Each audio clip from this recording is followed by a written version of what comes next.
Hi, good morning. Thanks for joining me here in my shop. Hey, today is February 5th. February 5th. And here we go. This guy's made a little journey between the end of the last video and the start of this one. He went back into the console. I stuck him back in there. Hooked up the console speakers to hear what this really sounds like, and I got really good news and then just a little bit of bad news. The really good news is this actually sounds really pretty good. You get a strong FM radio station, and there's a really popular one that's strong here in Aurelia. I think probably most people listen to it, and wow, it sounds really pretty good. You got to tune it very precisely to get the maximum clarity in the sound, and the stereo light does come on. For a stronger station. Now some of the weaker stations produce stereo, it's quite distinct, but the light doesn't come on. And the weaker stations, the weaker FM stations, weak enough you probably wouldn't really want to listen to them, are in fact quite distorted in the speakers if you listen carefully to it. So all that indicates probably there's some alignment issues in here, but not so bad that it doesn't work. That's the cool thing about it. But no, so that's all really good news. The slightly bad news is I could hear a hum. You know, when I've got these little speakers here in my shop, I mean, they can't reproduce bass very well at all. So putting this back into the cabinet was a chance to really hear what it was going to sound like, and sure enough, there's a little bit of a hum. And there's no surprise in that. Something of this age very commonly has a hum in it coming from the power supply. So that's what we're going to focus on in this video, is get the hum out. You probably saw me handle a couple of capacitors there. That's a bit of a hint. So let's take a look at this guy here. Pretty quick to notice this great big canned capacitor back here. That's a made in Canada. I'm just trying to read that. So it's 2200 at 30 volts. 2200 microfarads at 30 volts and 1000 at 15 volts. So that's what's in that guy. Nothing else. So in order to replace this guy, of course I don't have an exact duplicate of this, but what I do have are a couple of discrete components here. Here's one. Here's the other one. These two combined will replace this guy. This one is a 2200 microfarad 63 volt capacitor, so it's exactly the same size, higher voltage rating. And this one is 1000 microfarads at 25/30. Not sure why they do 25/30. It might be this thing can take 25 volts endlessly and occasionally a bump to 30. I think maybe that's what that means. Made in Germany. So those guys will go in. I'm going to test these capacitors here with my capacitor tester. We'll take a look at the condition.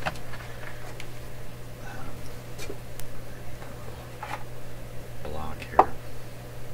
Let's flip them over.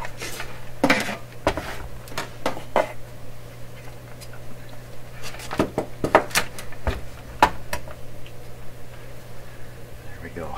So big capacitors right here. Now the thing about replacing these big capacitors is they're usually a fixed unit like this one, fixed in place with some rigid terminals here that the designers utilize to make connections to, of course. This one's not too bad. Some radios, a lot of connections are made to these pins. The thing is, if you're going to abandon this capacitor, you're going to abandon the two terminals. How are you going to hook up some more components? You have no terminals. Now in this particular receiver, there's a long terminal strip here with some open terminals. So I might be able to utilize those terminals to put in these capacitors. That might work out quite well, in fact, as I'm looking at it now. So lucky break there. Now let's test this capacitor. How valid this test is, I'm not 100% sure. I mean, it's in the circuit here. And we're just going to test it in the circuit. I'll be able to test it out of the circuit also. So this is really two capacitors in one, so we'll test them one at a time. Is this the 2200 or the 1000? I don't know offhand. Actually, it's got the little symbol codes there. I can figure it out easy enough. Let's read this. See what we get here.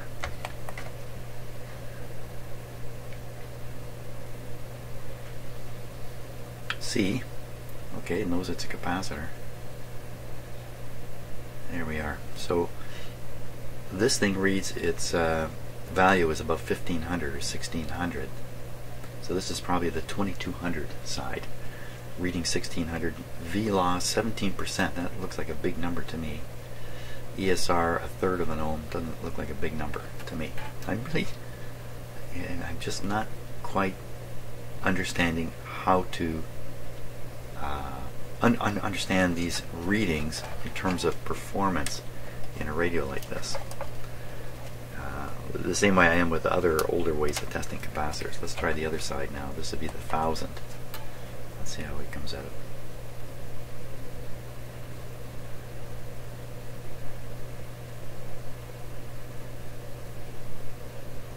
It's taking a bit of time to think about it. Oh. 33 picofarads. Okay, so that suggests to me the leads didn't quite make a connection here. That's what that suggests to me. Let's try it again. It's certainly a little bigger than picofarads here. Damaged part.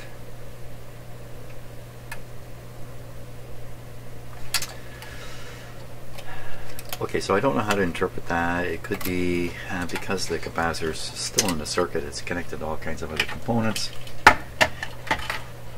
I am bound to replace this, so I'm going to release the wires on it. We'll test it. We'll test it again. So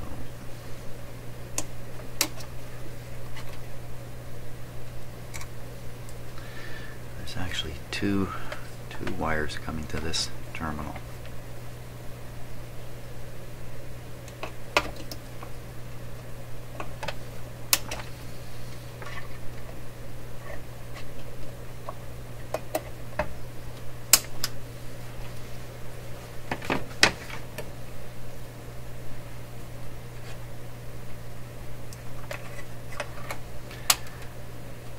Okay, there's one red,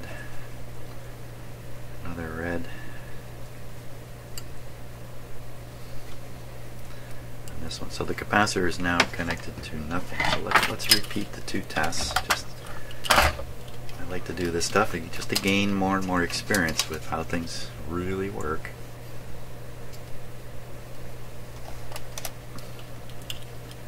This is the 2200 side.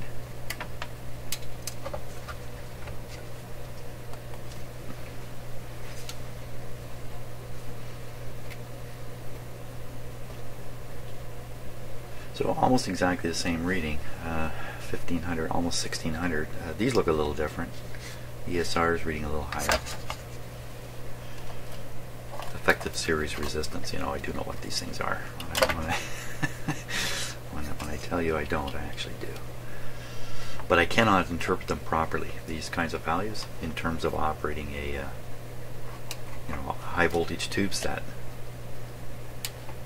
These are not the usual measurements that were taken back in the day. Okay, now the other side. This one it just said it was defective before. See, oh, defective again. That's really surprising to me, but that just really boosts the notion that we got to get that replaced. Well, let's test the replacements. So these are NOS capacitors out of my own stock. NOS means new old stock. It means these are manufactured back then, back when, but have never been installed, have never been used. Actually, this one I think was in something. Okay, just laying in there, but not shorted out. Test them up. So this is the 1000. So it's almost exactly 1000. V loss at 0.2% and ESR 0.03 ohms. So that tells me this guy's in great shape. And because it's got a higher breakdown voltage, 25 to 30, instead of the 15 that's in there, that sounds really good. I'll take this guy here.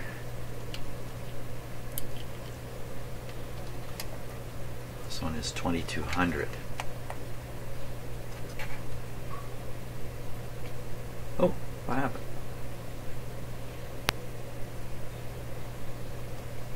Let's try that again. Did I bump the button there or something? How come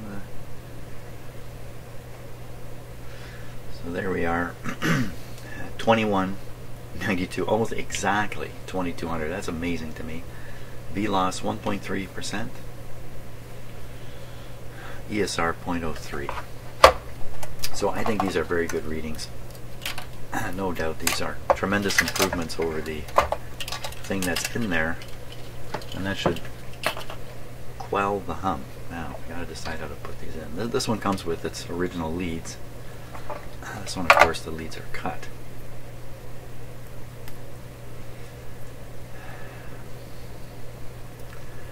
So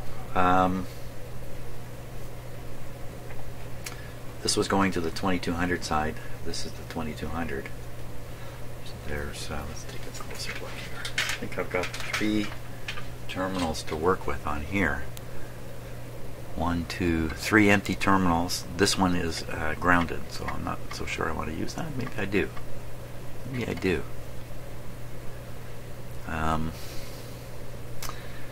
this original was connected via this red wire right to here. So this is one terminal I can use for the 1000. Then the other terminal is a ground right beside it, a little too close. There's another ground way over here. That's a little too far, I'd say. Let's take a look at that. It's good to plan these things out pretty thoroughly before you go ahead. So this red wire, which went to this terminal and then back through another red wire to here, I could reconnect this red wire right here. Okay. Then this capacitor here, it's got one end's got to go to ground. So ground could be there. Getting a little tight in there, but ground could be there. Okay, and then we could attach them.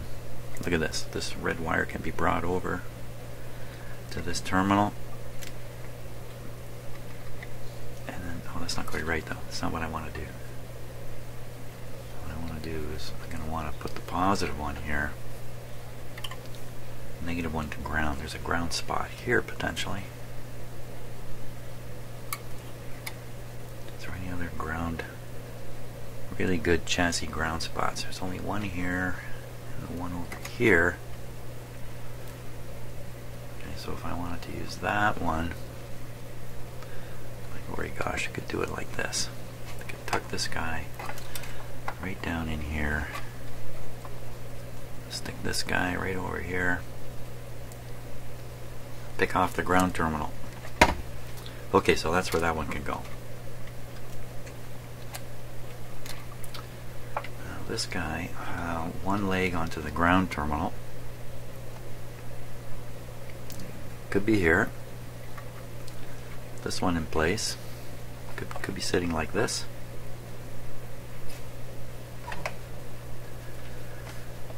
These are fairly heavy, so I mean you need to fix these in place somehow. This one can be held by its wires if I put it in tight enough so it's not going to go anywhere. I mean, this thing is sitting in a console, so it does not get ruggedly. This isn't a portable radio heading down to the beach here. So this one can afford to be a little bit hanging there. Now I got this capacitor in backwards, don't I? I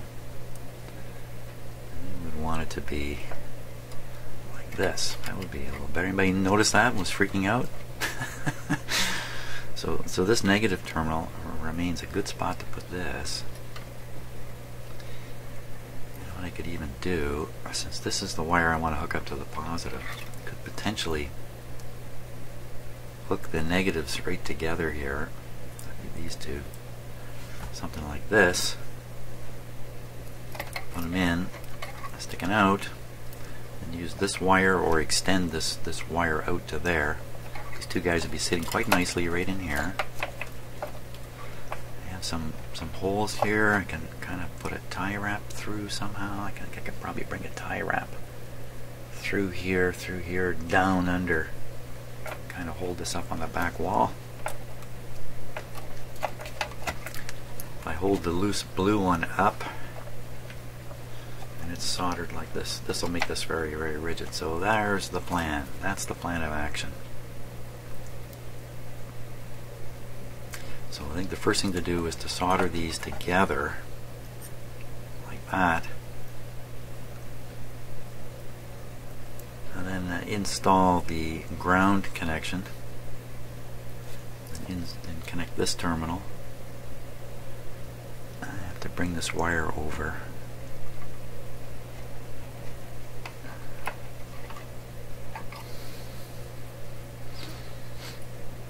Should I install this and then attach this? I think I should attach it first. You can sit out there.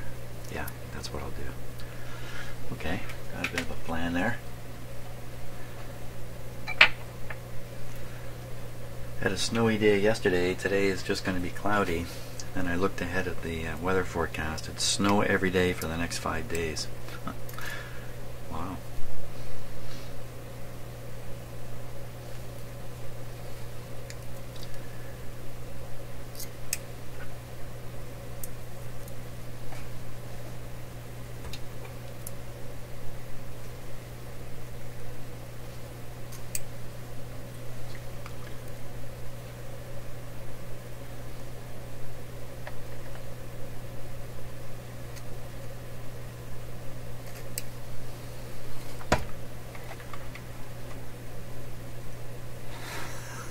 What happened there?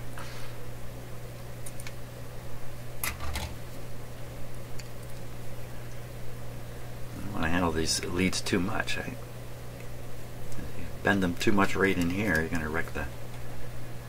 I'm going to wreck the capacitor. Making absolutely sure it's negative to negative.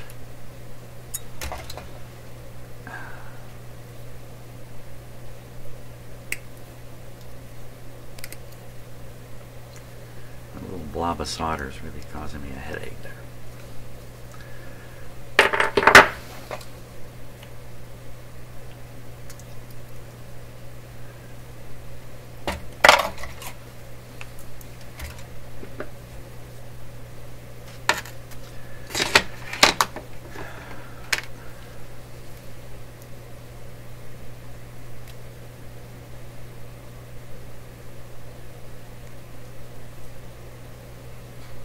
Just watching a very interesting documentary there before I came in here on a documentary probably made in the very early 60s,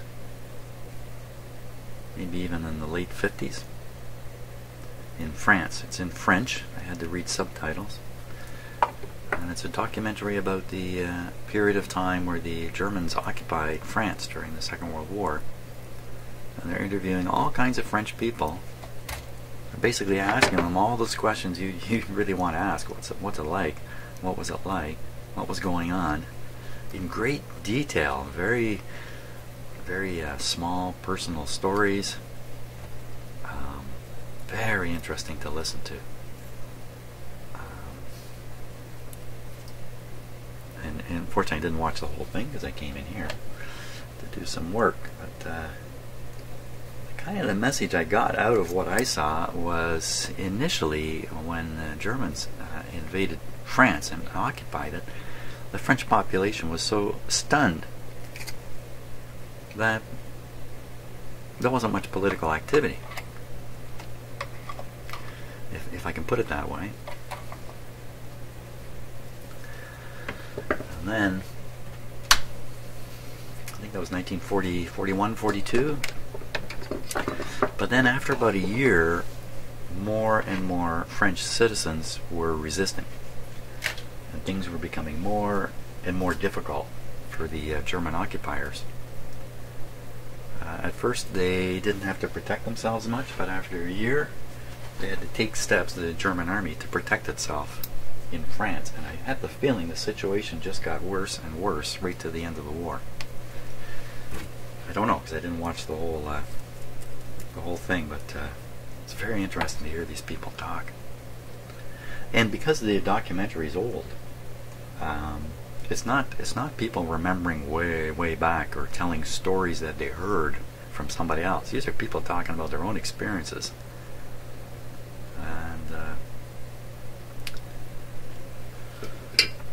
And you know, it's a big deal to me because my father was in the Second World War, so not really a big deal to me, but it's something that interests me. Just an aspect I've never known anything about. What?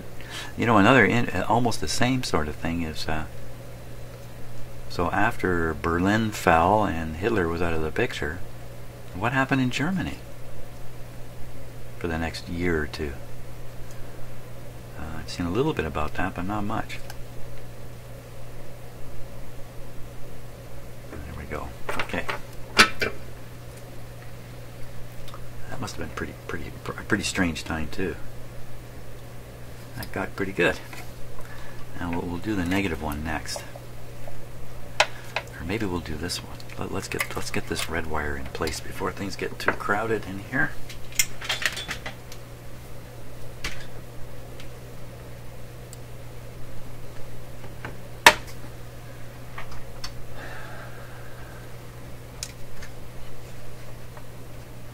So I probably mentioned it before that my father landed with the Allied Expeditionary Force on D-Day. He was one of the 150,000 soldiers that were set on the beach in Normandy during the D-Day invasion. And he didn't, I think I mentioned this too, he didn't talk about it when I was a kid. I knew nothing about my dad's war involvement other than he landed on D-Day with 150,000 soldiers. So I had this image of 150,000 men running across a beach or something like that when I was a kid. It was only, this one's got to get in there too. You can go here. You could make it over here too. No, can't make it over there. Only as an adult that I learned that my dad, yes, he landed on D-Day all right. He was in one of the very first boats. I don't mean second or third. I mean the very first boats to hit the beach.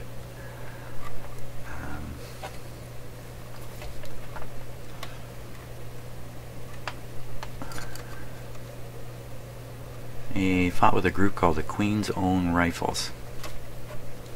It's a very old regiment in Canada. Fought in the War of 1812. Not my dad, but his regiment. We'll put this guy in here. Maybe we'll just go around one of these wires for the rectifier here. I don't think I'm going to try to put it on the terminal. It's just too much stuff there. Just making, am I doing this right? Positive.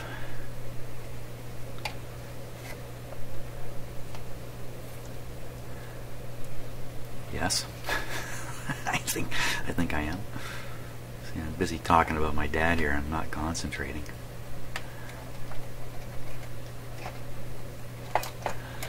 Yeah, I landed with the Queen's Own Rifles. Things did not go that well on the beach for that particular regiment. I mean, it didn't go super well for anybody on D-Day. I think the British may have had the easiest time, but maybe not. I'm not sure. I think I heard in one. I was watching a documentary on D-Day, and in all honesty, my dad's picture popped up in the middle of this documentary. My dad is in an iconic Second World War photograph, Canadian soldier's photograph. It's in the Canadian archives now. Preserved forever. And And this photo ends up in documentaries occasionally. It's kind of weird to be sitting there watching TV, thinking about your dad. All of a sudden, there he is. I think he was 18 or 19 at the time. He'd been training for 4 years. Oh, what happened? The wire broke off. Uh-oh. That's not good. He'd been training for 4 years, much of it in England, getting ready for D-Day. You have to imagine that, eh? So you train with the same guys. Some of these guys might even be youth, like school friends from. You might have known them your entire life. Some of these guys, maybe, but 4 years of hard training. And one day you're in a little boat with 40 or 50 of them. I'm not sure how many in a boat, heading towards this beach early one morning, and within a couple of minutes of hitting the beach, it was not like you see the American landing, where the Americans landed with quite a huge amount of beach to cover, and then at the Omaha beach couldn't do it because the German defenses were so strong. That's not the situation for my dad. His boat actually hit the beach right on the beach. No going through water. Came off the boat, feet dry, hit the beach, was across the beach in a matter of minutes. Because the German defenses had focused on another landing craft right beside his. Right beside would be 50, 60, 70 meters away. Virtually everybody in that landing craft was shot.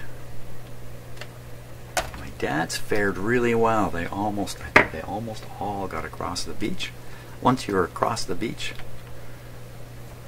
and past the beach defenses, there really wasn't much defense going on. The Germans had really counted on getting everybody on the beach.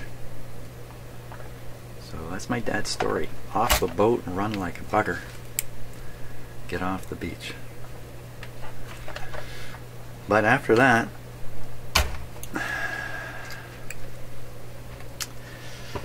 So on D-Day, of course, I had this really big plan to get on the beach and make it all the way into France to a big city called Caen. They didn't get anywhere near that. They barely got off the beach, in fact, and into the towns. Some of the individual plans for Canadian Army, British Army, American Army, really nobody met their D-Day goals. But there was actually a small handful of Canadian soldiers who did actually meet their D-Day goals. They got well into France, that being a few kilometers past the shoreline town and into France a bit. That was my dad. That's my dad and a few other Canadian soldiers. And I know this in detail because, and I may have mentioned this before, a soldier fighting right with my dad wrote a book. Wrote a book in the 1990s. And that book describes his experiences with the D-Day landing. And this guy wrote the book. His story is my dad's story. He was right there with my dad. In fact, that photo I mentioned before, iconic photograph, is a photograph of my dad with this author, the guy who eventually wrote a book. So that's how I know this stuff. My dad never told me anything. I'm afraid by the early 2000s, my dad wasn't about to tell me anything about anything. So if it wasn't for that book, I would never know any of this. Okay, so we've got this connected here now. Good. And connected over here, waiting for the capacitor to come in. I have to sort of coop here because I'm off daydreaming about my father's war experience. And we get underneath here.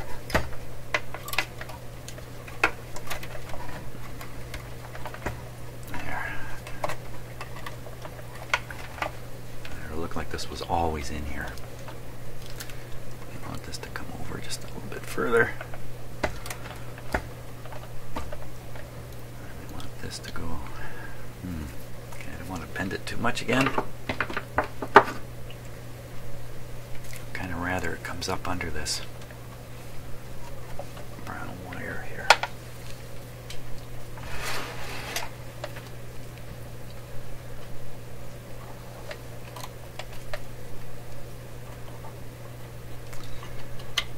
I found out later in my life too that when my dad returned from the war, he was very, very emotionally disturbed.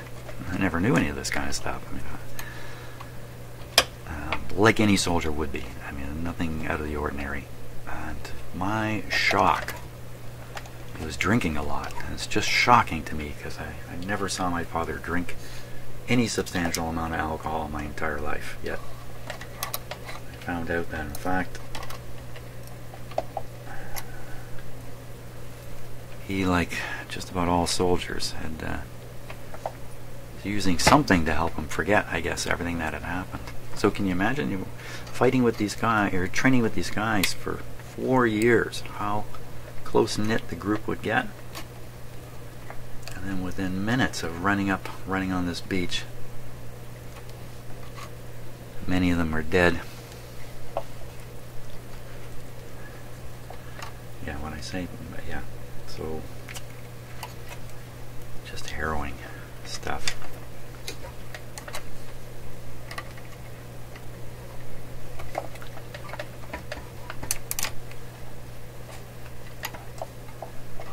We all have a duty to make sure we don't get there again. And I have a duty to my father and others like him.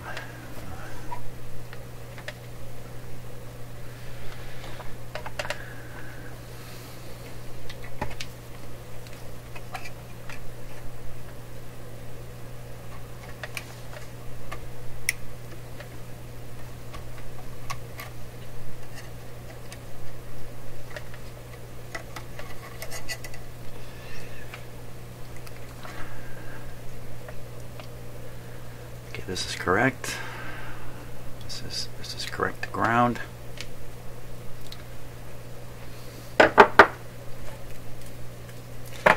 When you're working on the power supply, you really can't afford to make mistakes.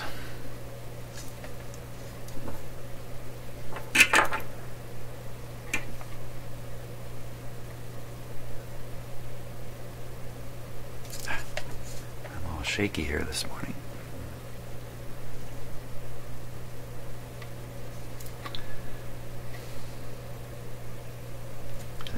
Upset talking about my father, his role in the Second World War, and what's happening in the world these days.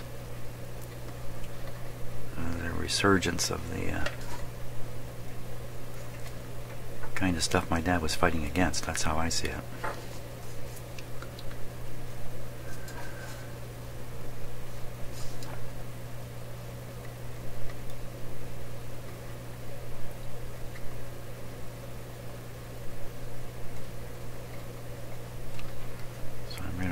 Post here now. It's going to take a little bit of time to get all the heat I need in there.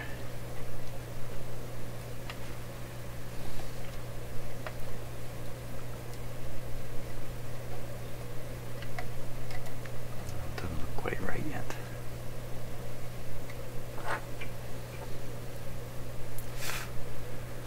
See, that post goes right down into the chassis, so it's just drinking the heat out of there as fast as I can put it in with my soldering iron. Now, do we get any rigidity here? Oh, that certainly is rigid. This one's not quite so rigid. I got it off the back wall now. I forgot about how to make this more solid. Looks like the solder's come loose in there, but I can fix that later.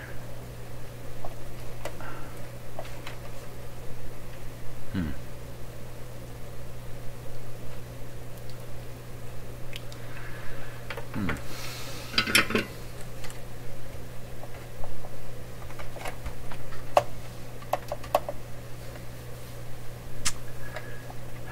know what? I can strap it to this pin.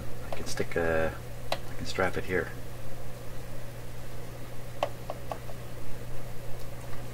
Just kind of bend these a little bit. I don't want to push things too hard for fear of breaking this strip. You don't know how fragile things are until it's too late. Hey, there's a rule in life, eh? You never know how fragile things are until it's too late.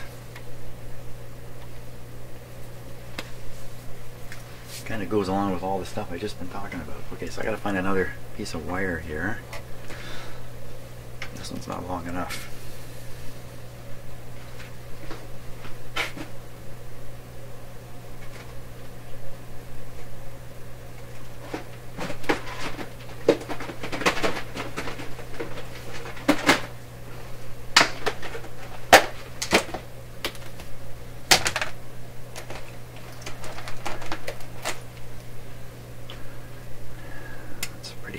That's a pretty heavy one.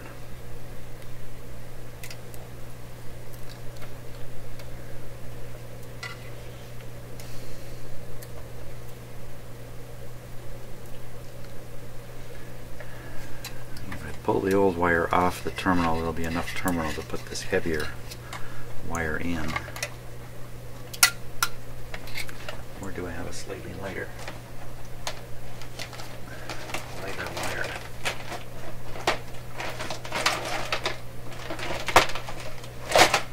Yeah, let's go with this.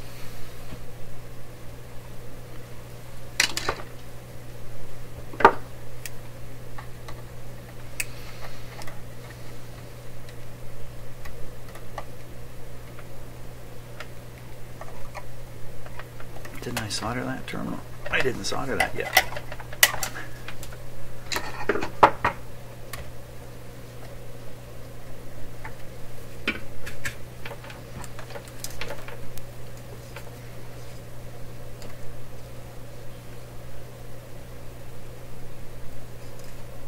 I'm so shaky today. Stayed up too late watching Saturday Night Live last night.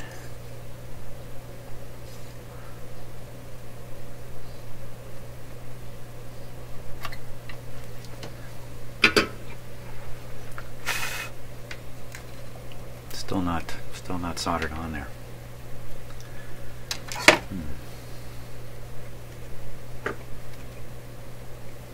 Not heating that terminal up enough. I'm sure that's what's going on.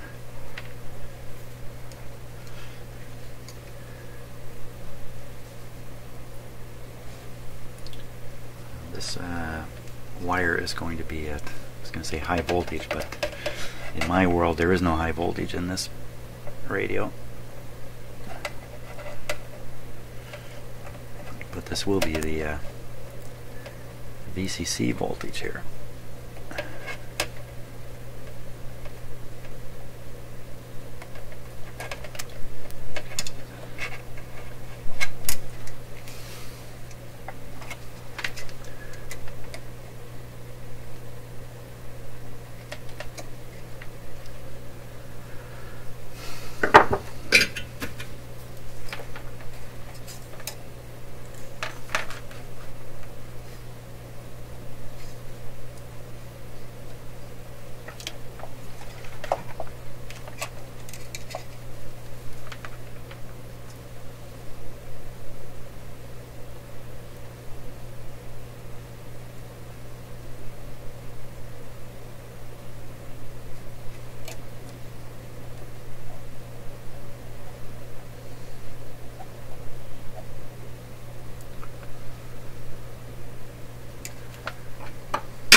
Here, attached to that spot there.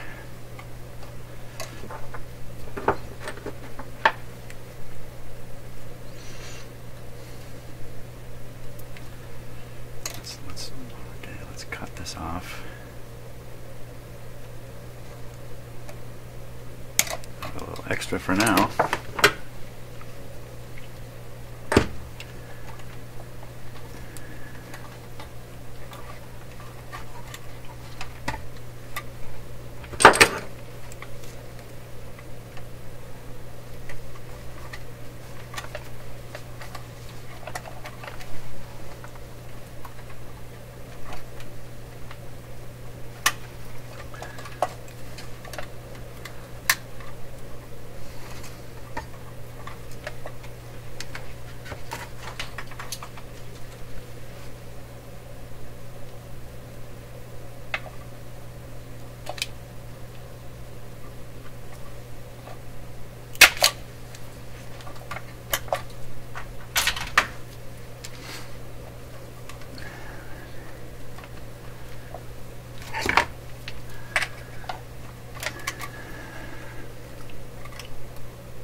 watched a lot of documentaries on the Second World War, D-Day in particular, but all the major battles, especially battles fought by Canadian Army.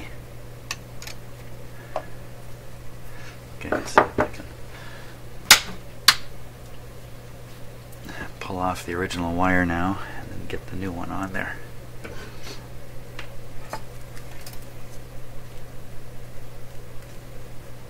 And they've watched some very good documentaries and some not so good documentaries.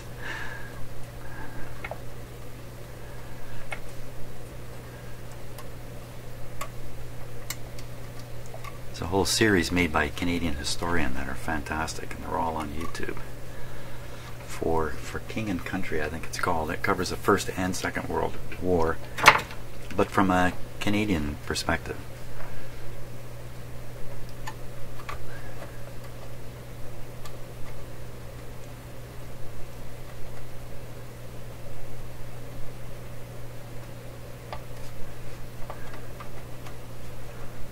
Big terminal here.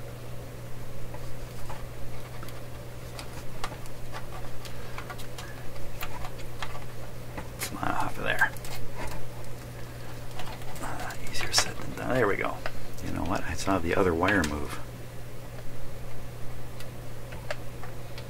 And break off. How could it? Yeah. Just got loose. Desoldered now. I'll wrap this big honker around there.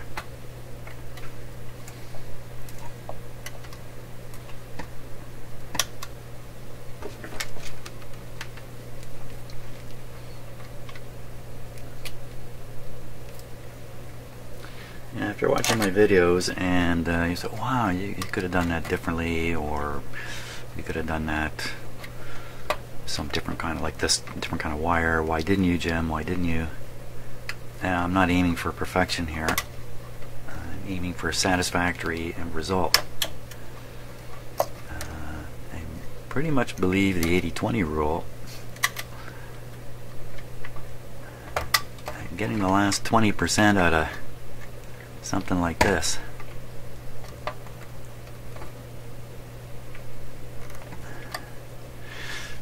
So there's lots of videos on the internet that show you how to do things the best way possible. I should watch some of those, shouldn't I? What do I do with my solder? It's a mystery. There it is. But the fact is, I don't watch other video makers' videos for doing work like this. That might sound a little odd at first. You might say, what? Why wouldn't you do that? I mean, there's all kinds of fantastic stuff out there. It's true. I could learn a lot. Absolutely true. But I've found from experience that that also disturbs me a little bit,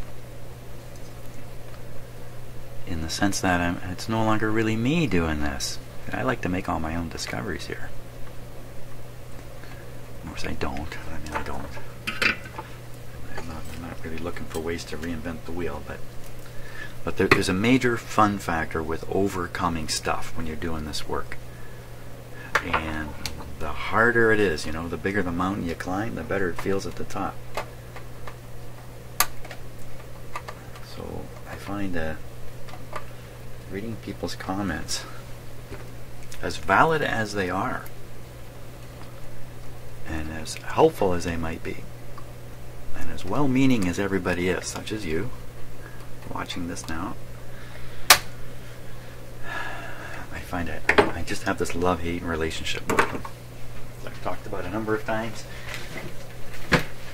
So it may seem strange to a non-video maker that I don't avail myself of all the comments and everything, and it might even be frustrated by, because I do read some of the comments. I do read some, inevitably. I told you about that 3 videos ago. Well, good for you. Seriously, I really mean it that way.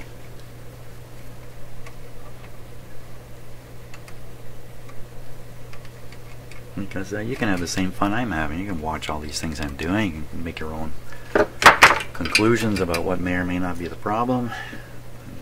Because I tend to stick with these things all the way through. In the end, you do see the whole story and find out were you on track?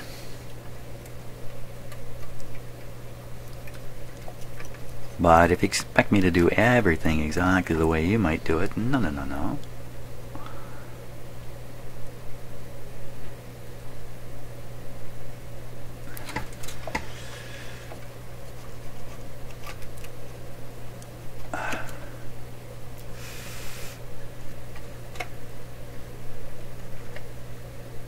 Okay, that took that time. Okay, we'll try to fix that so it's not flexing a bit. Yeah, tie wrap. So I have a smaller tie wrap here. I'm low on tie wraps.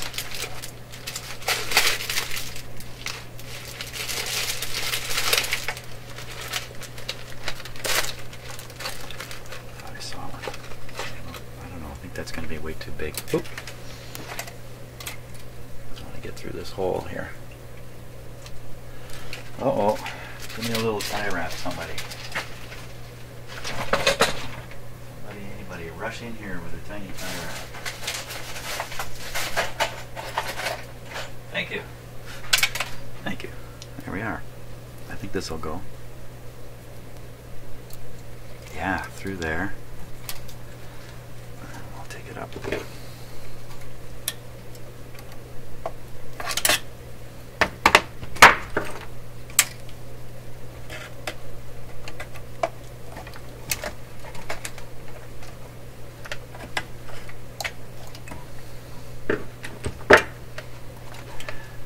Make it.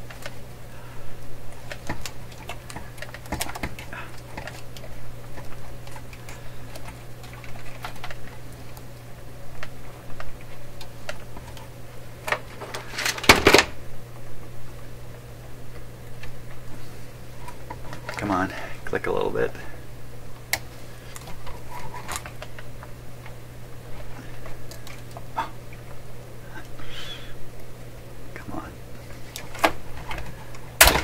Ah.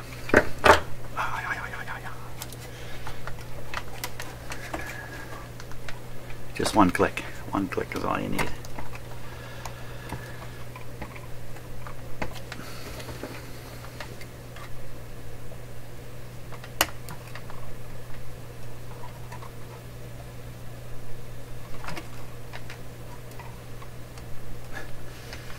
I don't think it's going to make it here. Doesn't look good. Looks like I'm just... Oh, I heard something. Did it click? No. It's like a millimeter too short. I gotta get it all the way up to there.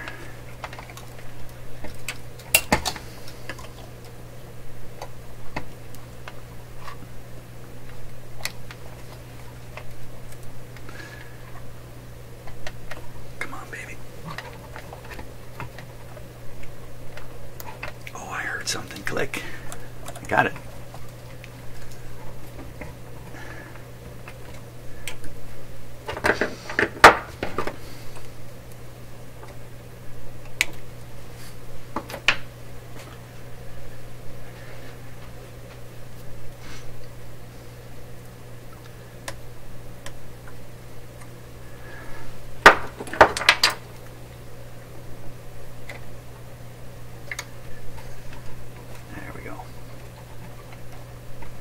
Good show. Now let's recheck all these connections here.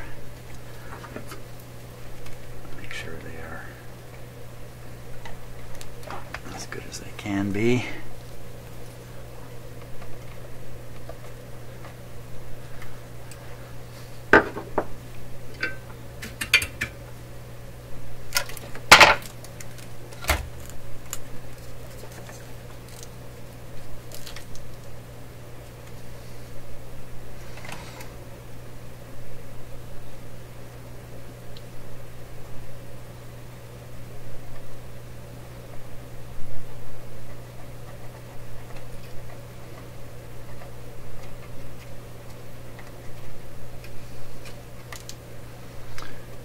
One of the things I was kind of surprised to find out in these documentaries I've been watching on D-Day, and that is there are large cemeteries in France right where the battles occurred and people lost their lives. The cemetery is right there. In some cases, these cemeteries are way back in the countryside. They're off the beaten path. There's no easy way to get to them. You have to walk through fields. You can't like stop in a parking lot and walk in. You have to walk through farmers' fields to get to and they're beautiful. They're all beautifully kept, and virtually nobody visits them because they're so far out of the way. I guess there's probably some touristy ones, that people who are into it would go and go to, but I was just stunned. Even so you'd park your car at the side of a road and start walking through a farmer's field. The entire walkway is kept for you to walk on. Maybe 100 meters, 200 meters into a field. There's the cemetery, and there's the maybe like 1,000 people in the cemetery. And come on, I don't like heating this one up so much. Flowers, plaques, everything. Almost never to be visited. So the countries over there, the governments, take care of these things. I assume it's the governments. Maybe it's organizations that do it. Fantastic, though, and it means a lot to me because I know the role my father had in it. Yeah, so I wouldn't be afraid when I grew up.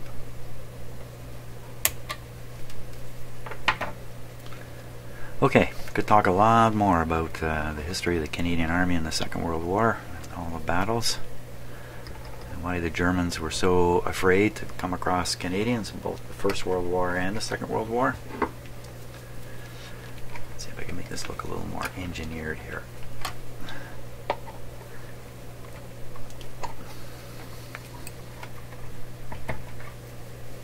There we are. I can even bend this one up a little bit. Okay, it took quite a while, but those are in there really good. Now, to test this thing for a hum, I gotta drop it back into the console. But I think I've certainly solved the hum here. I'd be stunned if I haven't done that. Beautiful. Okay. Yeah, yes, I could throw it on my scope in here, and we could look at the hum level. But ultimately, it's hearing what's going on the speakers that really, really matters. Here we go.